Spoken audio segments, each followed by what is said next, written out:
Welcome back. Alibaba held the very first business activity event in Indonesia aiming to help business players from China and Indonesia to do business. And the event also part of Indonesia's 31st Trade Expo that is happening in Jakarta. The annual Indonesia Trade Expo just took place, where business players around the world are trying to do business with Indonesia. The Trade Minister, in their remarks, is targeting a trade transaction in the Trade Expo to reach $800 million, which is low compared to last year's achievement of $900 million.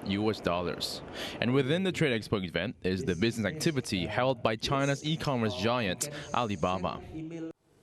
Now, this business activity is aimed to boost trade and cooperation between Indonesian and Chinese SMEs and companies, and during the already slowing down trade compared to last year.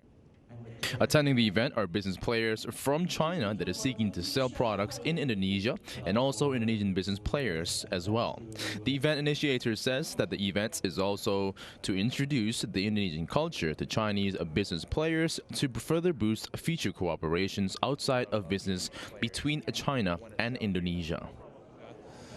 So although the delegation they came to Indonesia for the original purpose is to sell their products to Indonesia, but then our purpose and Alibaba's purpose is actually to introduce Indonesia to them.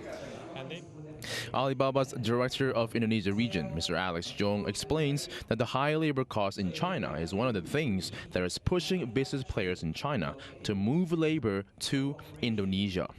Cheap, right? But actually in China right now the labor cost is not cheap anymore.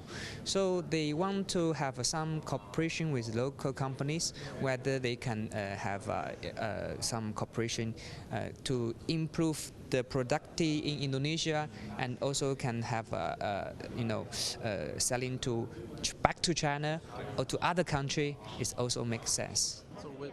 Attendees showed their optimism in the activity and is sure it can boost their business. Indonesia. Saya cukup optimis ya dengan acara yang diadakan oleh Alibaba ini, meskipun baru pertama kali, tapi saya harap juga acara ini bisa dari sini akan ada banyak pertukaran informasi maupun usaha-usaha yang bisa kita lakukan ke depannya.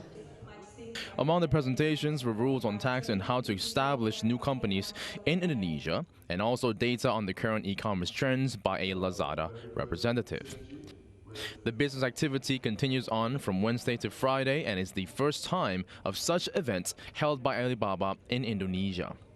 Robert Purba, MNC World News, Jakarta.